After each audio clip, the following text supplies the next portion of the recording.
आशा करता हूं आप सब बहुत अच्छे होंगे। मेरा नाम है सिद्धांत अग्निहोत्री। स्टडी ग्लोस पे आपका बहुत बहुत स्वागत है। दोस्तों, मैं माँ गंगा को लेकर बहुत सारे लेक्चर्स मैंने लिए हैं और मैंने कई बार ये बातें उठाई हैं कि हमारी गंगा साफ नहीं है। राम तेरी गंगा मैली हो चुकी है, हो गई नहीं, हो चुकी है।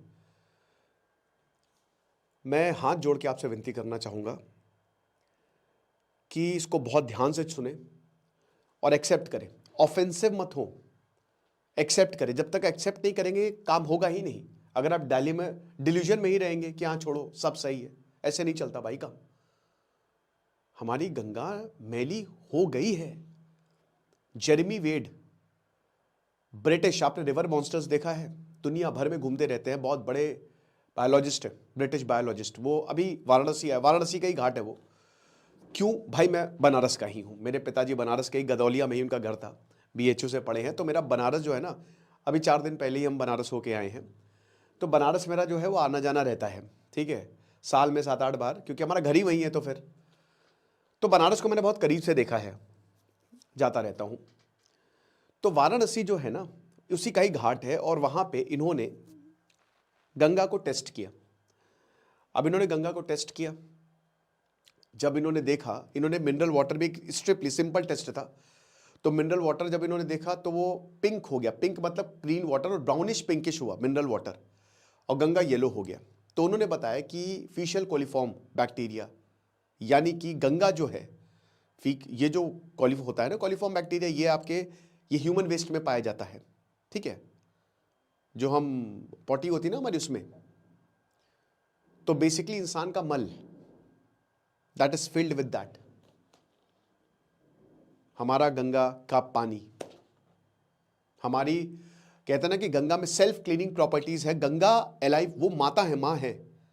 मैंने देखा है, मैंने पूरी ट्रेजेक्टरी, मैं भाई गंगोत्री से पूरा यहां तक मैंने वो सफर देखा है। लेकिन मुझे इतना दुख होता है, मैं घनसाली गया, घनसाली के पहाड़ों में, समझिए वहां से आप आगे केदारनाथ की तरफ जाएंगे, एक बहुत बड़ा डंप यार्ड बनाया हुआ है और वो सब पहाड़ों पे ही कूड़ा पड़ा हुआ है और गंगा बह रही है।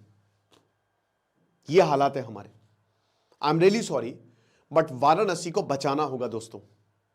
हमारा बनारस, नरेंद्र मोदी ने बहुत अच्छा काम किया है, नो डाउट, उन्होंने काफी कुछ किया है, लेकिन दोस्तों उतना भी नहीं किया है जितना होना चाहिए। वो एक एंशिएंट शहर है और मुझे बहुत देख के दुख होता है, वाराणसी डिक्लाइन पे है अपने। उसको ग्लोरीफाई करना बंद करिए। Varanasi literally has lost its glory. इतना शानदार शहर, इतना महान शहर, क्यों? वो पता है क्यों महान था वो शहर? वहां से धर्म निकले हैं, बुद्धिज्म वहां से निकला है, हिंदुइज्म वहां से निकला है, कितने बड़े बड़े विद्वान वहां से निकले हैं। संत कबीर ने अपने दोहे वहीं पे लिखे। समझ रहे हैं आप? वाराणसी को हम इंटेलेक्चुअल हब मानते थे। हर गली में कहानी है, हर गली में बातें होती थी ज्ञान की, इसीलिए वो इतना महान शहर था। दुनिया का हर एक इंसान पहले जमाने में वाराणसी आता था सबसे पहले, और गंगा किनारे था। पता है, रिस्पेक्ट थी, गंगा की रिस्पेक्ट थी, घाट की रिस्पेक्ट थी, मंदिरों की रिस्पेक्ट थी। आज क्या है? इतनी गंदगी, इतनी गंदगी, क्या हम उसको साफ नहीं कर सकते? मैं अपनी वाइफ से डिस्कस कर रहा था कि अगर कोई एम्बुलेंस यहां से जाए तो फंस जाएगी, या किसी की डिलीवरी होनी है तो उसकी तो रोड पे ही हो जाएगी। इतनी खराब रोड्स हैं, गलियों में, बनारस गलियों में बसा हुआ है। क्या उन रोड्स को हम ठीक नहीं कर सकते? क्या हम वाराणसी को वही पुराना वाराणसी नहीं बना सकते? खाना बहुत बेहतरीन है, भगवान कहते हैं ना कि भोले बाबा का वहां पे आशीर्वाद है, ठीक है, लेकिन हम इसको ग्लोरीफाई करना बंद करें। वाराणसी में सब ठीक नहीं है, बहुत स्कैम होते हैं, बहुत स्कैम। क्या सही तरीके से पैसा नहीं कमाया जा सकता? सही तरीके से पैसा कमाएंगे, लोग बार बार आएंगे। कई लोग खराब एक्सपीरियंस लेके जाते हैं। मेरी बहुत लोगों से बात हुई है। मैं तो खैर वाराणसी मैंने बहुत करीब से देखा है। BHU एक समय पे जो इतना बड़ा सेंटर था, आज वो नहीं है। उसकी, कहते ना कि बनारस हिंदू यूनिवर्सिटी मतलब महान मानी जाती थी, और आज देखिए आप वाराणसी। ये मैंने अभी, हाँ, एक व्लॉग मैं वैसे अपलोड करूंगा वाराणसी का, हमारे जो ट्रैवलिंग चैनल है हमारा सुकून, उसमें मैं व्लॉग अपलोड करेंगे, तो आप उसको जरूर देखें। और व्लॉग से याद आया भाई, कल ग्राफिक डिजाइनिंग की पहली क्लास है, फर्स्ट क्लास, तो इसको भी ज्वाइन करें आप। डिस्क्रिप्शन कमेंट बॉक्स में लिंक है। कल तक आपको एक फ्री ई बुक भी मिलेगी, तो फटाक से कोर्स को ज्वाइन करें। तो बात वही है कि वाराणसी इतना महान शहर है और उसको बनाना पड़ेगा यार, उसको पुनर्जीवित करना पड़ेगा। खाना बहुत अच्छा है, ऐसा खाना आपको कहीं पूरे भारत में नहीं मिलेगा, ये सच बात है। बहुत बढ़िया है, बहुत कुछ। लेकिन दोस्तों कहीं ना कहीं दिक्कतें बहुत ज्यादा हैं, ठीक है। स्कैम पे कहीं आप, यू हैव टू, मतलब वहां पे आपको नकेल कसनी पड़ेगी, प्रशासन को सख्त होना पड़ेगा, रोड्स बढ़िया बनानी पड़ेगी, इंफ्रास्ट्रक्चर अच्छा बनाना पड़ेगा। वाराणसी को वही मान, आप ऋषिकेश जाइए, हरिद्वार जाइए, वो शहर आपको बहुत ही ऑर्गेनाइज्ड और बहुत ही साफ सुथरे हैं। ऋषिकेश में गंगा का पानी भी बहुत साफ है। लेकिन दोस्तों हम गंगा की बात कर रहे हैं, कॉजेज यही है, ह्यूमन वेस्ट, इतना ज्यादा ह्यूमन वेस्ट। भाई दुनिया भर का सीवर जो है वो यहीं पे फेंका जा रहा है, हर जगह से। आप ये समझिए कि 100 शहरों से यहां पे पानी आता है, 1 लाख से ज्यादा हर शहर की पॉपुलेशन है, 97 शहर मतलब 50,000 से 1 लाख है, 48 टाउन्स, यानी कि हर शहर का जो सीवर है वो अल्टीमेटली मिल कहां रहा है, यहीं पे ही। तो जिसमें बहुत ज्यादा, जिस sewage with high organic load population, फिर उसके बाद हर कुछ गंगा में फेंक दो, पानी में फेंक दो, ठीक है। मेरे ख्याल में अब सरकार को कैमरा लगाने की जरूरत है। सरकार ने काम किया है लेकिन दोस्तों वो दिख नहीं रहा है, प्रॉब्लम बढ़ती जा रही है। यही सेम चीज प्रयागराज जब कुंभ हुआ था ना, यही सेम चीज जो है, क्योंकि देखिए जब लोग आते हैं तो उनकी जिम्मेदारी होती है वो नदी को, मैं मानता हूं कि हर जगह सरकार नहीं पहुंच सकती, सरकार अपनी तरफ से बहुत कुछ करती है, लेकिन लोगों की जिम्मेदारी है। सिविक सेंस जीरो है हमारा, जीरो, जीरो नहीं, माइनस में हमारा। मैं अभी स्वर्ववेद मंदिर गया, वो इतना शानदार मंदिर है, बनारस से 16 किलोमीटर दूर है। वहां पे भाई साफ साफ लिखा है कि इसको साफ रखे, साफ सुथरा रखे। मैं टॉयलेट गया, मैंने देखा वहां पे नाली में जो गुटखा होता है उसके रैपर पड़े हुए हैं, किसी ने थूका हुआ है। क्या सिविक सेंस है यार। और ऐसे लोगों पे सख्त कार्रवाई, आप इतना भयानक जुर्माना लगाए ना, आप गंगा स्क्वाड बनाए, वहां पे लोगों को तैनात करें, जहां पे आप हॉट पॉइंट्स देखें कि कहां पे बहुत ज्यादा गंदगी कोई फैला रहा है, सीधा उसको पे नकेल कसी जाए, उन पे जबरदस्त जुर्माना लगे, नहीं तो गिरफ्तार करें। हमारी ये नहीं कर सकते, आप बिल्कुल कर सकते हैं। हमारी नदियों को हमको बचाना होगा दोस्तों, याद रखिए, वरना नदियां खत्म तो हम खत्म। यहां पे 2000 समझिए कि सीवेज जो है ट्रीटमेंट नहीं होगा तो यहीं पे डाल देंगे।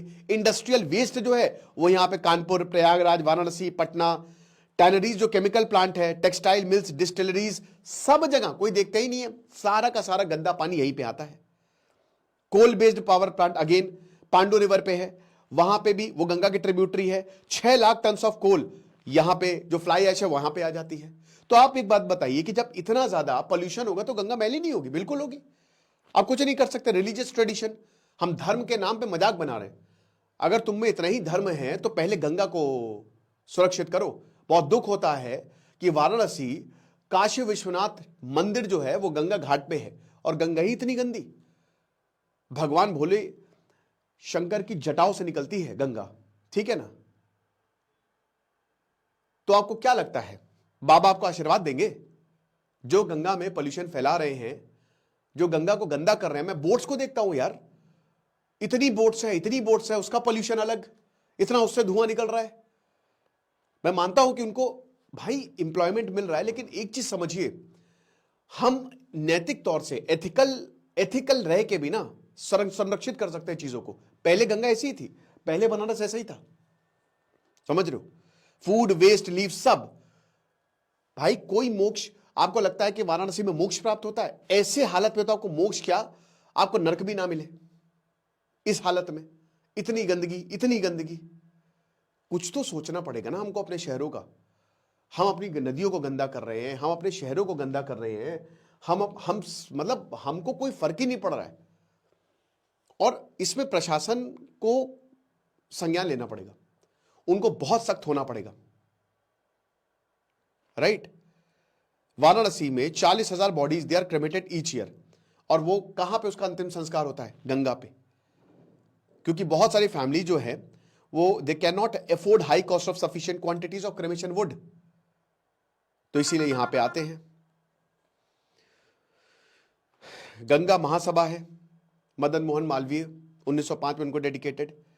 लेकिन दोस्तों उसका क्या हो रहा है? गंगा एक्शन प्लान है, ये आपने 1985 में बनाया, फिर नमामि गंगे बनाया, 2010 का पूरा क्लीन, आपने प्रोग्राम्स तो बहुत बनाए हैं, बट आप देखिए रियलिटी देखिए, प्रैक्टिकल देखिए, पहाड़ों पे गंगा को मैली किया जा रहा है और इसमें लोग जिम्मेदार है दोस्तों, इसमें प्रशासन कितना कर लेगा? लोगों के अंदर नैतिकता। जापान में ससुर नाले में, नाला उनका इतना साफ है कि मछली आ जाती है, इतना साफ नाला है उनका। जो नाली निकलती है ना, यहां पे तो नाला जाता है तो कूड़ा फेंक फेंक के जाम कर देते हैं, फिर जब फ्लड आते हैं तो फिर रो बैठ के। देखो तो किसने किया है ये। और ये जो जेरेमी वेड ने बताया, सच्चाई बताई है इंडिया की, यही है। अब आप इसको माने ना नहीं मानोगे तो मरोगे।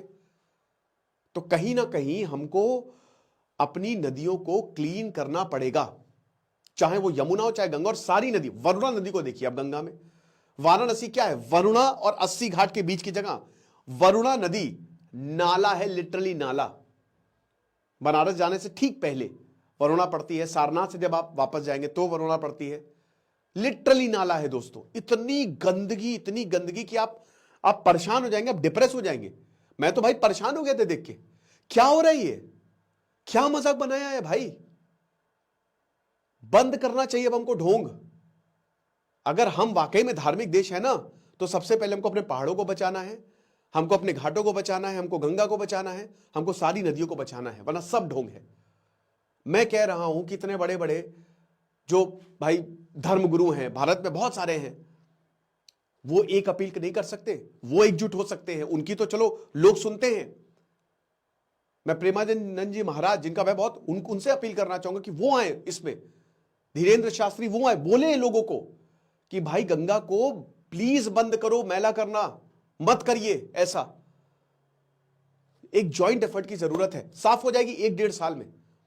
और मेरे ख्याल में गंगा स्क्वाड ये कंपलसरी, कैमरा लगाइए और आप यहां पे लोगों को तैनात करिए और सख्त से सख्त कार्रवाई करिए कि कोई फेंक के देखे यहां पे कूड़ा कबाड़, कुछ नहीं, सब बंद करिए, वरना दोस्तों नदियां हमारी बचेंगी नहीं और इससे किसको, हमारी कब्र खुदेगी। मुझे तो बहुत दुख होता है भाई, मैं जब भी बनारस जाता हूं मुझे बहुत दुख होता है। जैसे स्पिरिट ऑफ मुंबई, मुंबई के स्ट्रगल को स्पिरिट ऑफ मुंबई, मतलब अपने दुख को ग्लोरीफाई कर रहे हैं, ऐसे ही बनारस के साथ हो रहा है। बनारस इज लिटरली चोक्ड, ऊपर से भयानक टूरिज्म। बनारस को रिनोवेशन की जरूरत है सबसे ज्यादा, वहां के रोड्स को सही से करना पड़ेगा। गलियां चौड़ी नहीं हो सकती, लेकिन गलियों को साफ रखिए, बस गलियों को खूब साफ बनाइए। और अर्बन प्लानिंग की बनारस को जरूरत है। वही वाराणसी जो एंशिएंट वाराणसी था ना, जहां पे नुक्कड़ नुक्कड़ में इंटेलेक्चुअल टॉक्स होती थी, मजा आता था लोगों को कि हा, वो चीज करने की जरूरत है। आपको क्या लगता है मुझे कमेंट बॉक्स में बताइएगा। ग्राफिक डिजाइनिंग का कोर्स आप अवेल कर सकते हैं। Thank you so much.